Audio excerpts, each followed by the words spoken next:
Can you remember the last day of your senior year of high school? Maybe a recent or a distant memory in your mind.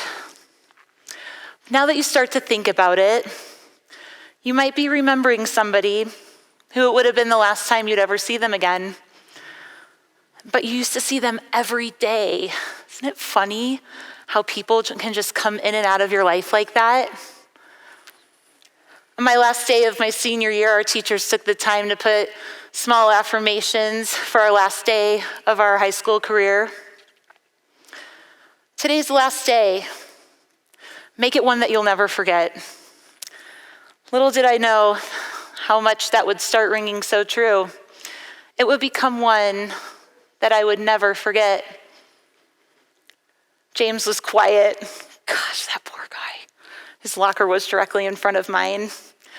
And every morning I'd greet him with way too much enthusiasm for 7 o'clock in the morning.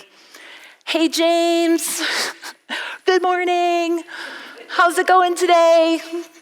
To which he'd always laugh and say, oh, Ash, it's going great. Thank you so much for asking. Never really knew what I was doing over the 4 years that James stood in front of me every day until that last day of our senior year. In fact, be the last time I ever opened my locker again, and I was welcomed with a note crammed in the top slot. Intrigued? I took the note, opened it, read it, and tears began to well in my eyes. It read, Ashlie, I'd really like to thank you for your years of kindness that you extended to me. I was going to commit suicide our sophomore year, but it was knowing that you would be there the next day to say hello was all that I needed to get through my hard times. Best of luck in all you do, James. Learned a really important lesson at 18 years old that day. Connect. Connect with the person in front of you. It doesn't matter if you're the best of friends, if you have a single thing in common. Acknowledge their presence and be present for them. Once I learned the power of a hello, over the years I got to thinking, how can I ingrain myself to go deeper and to form authentic relationships within my own community?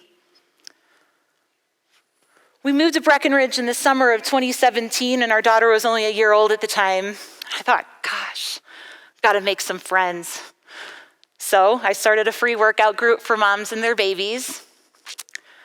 And it was here that I was connected to a woman that I've never had the opportunity of connecting with until now, the Mountain Mama. And in case you don't know who she is, let me tell you a little bit about her. She's the one with a different grit about her. She is so raw and authentic, and she isn't shaken by the elements or the way that her hair looks. And her heart's complete with the mountains. She's the kind that can travel alone but thrives as a whole. Over the summer months, we'd have the most fun running up and down these mountains of Breckenridge and zooming past tourists on Main Street with our babies in our strollers. We even made it to the front page of the Summit Daily, and that was so much fun. We had a great time.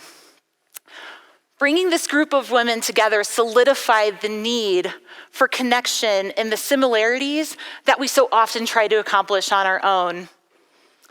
What I learned from the community level of the Mountain Mamas was the importance of time and space.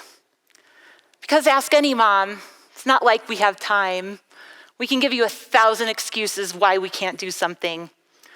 But we ultimately knew that this was important. And we were present for each other, and we showed up, and we cheered each other on every day. Have you ever thought about that with your friend group? How did you get there? Organic community connections are the heartbeat of what makes a community thrive as a whole. How can you become a part of your community's heartbeat by ways of filling the connection gaps? Better yet, how can you challenge yourself to trying something that maybe horrifies you and it opens your heart to connecting with someone that can help fill that gap in your life. Though I was able to get creative with my friend group, there was another area of my life that was also needing to be filled, and that was creativity. And come to find out, it was needed in our community as well. A space where you could ultimately create art and not feel like there was going to be a grade slapped on the end of it or feeling judged for how your project turned out, because ultimately it was yours. So in the summer of 2018, the Sunny Setup Studio was born, a safe space for people in the community to come and create artwork together. And my daughter and I had the most fun finding new friendships in this space. And one day I was getting her station ready, and I put her paint on her plate, and I saw her, she instantly put her hands in the paint and then all over her canvas. And she looked at her hands, back of the canvas, and then over to the wall. And I thought, here we go. And any mom in their right mind would be horrified at the thought of their 2-year-old with paint-filled hands beelining to our stark white walls. But instead of being upset, I became inspired. I thought, what if we all do this? What if everybody who comes to share a piece of their heart and art with us leaves their handprint behind to become a part of a bigger story, so that when they leave, they come back and they find themselves still here? Fast forward to today, the studio site is filled floor to ceiling with handprints from people of every age, every ability, and every walk of life. One of my favorite handprints is smack dab in the middle of the ceiling. It's a little girl from Kuwait, and she painted her hand to look like the flag of her home country. And I just have to stop and think, my gosh, that a little 700 square foot art studio on Main Street, Frisco, Colorado, has touched the lives from people all over the world, simply because we have allowed a time and space for it to happen. And I can't help but to think that the studio has become my heart work. And what I've learned on the worldwide level of the studio of connection is that it starts right here. It starts in our own backyard, and it starts with you. Kindness, love, acceptance, joy, happiness, whatever you carry with you becomes a ripple effect, and it touches every person that you touch in their life, and it'll travel through them for wherever they end up going.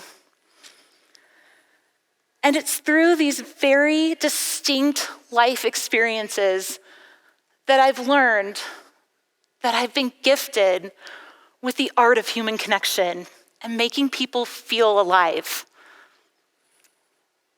And I can't help but to think of James and how he's still alive and thriving to this day and building into his life's purpose greater than he ever could have imagined for himself. And how the Mountain Mamas taught me so much about grit that when there's hard times in my life, I'm able to take those lessons and know that I'm going to be able to make it through. And that the studio has become this space where people can find their ultimate happiness and joy and take it back home with them to spread throughout their own communities. And just as my teachers did on my last day of my senior year of high school, I'm going to leave you with your quote on the wall. It's one of my favorites from Howard Thurman. He so beautifully said, "Do not ask what the world needs. Ask instead what makes you come alive, and then go and do that. Because what the world needs is people who have come alive."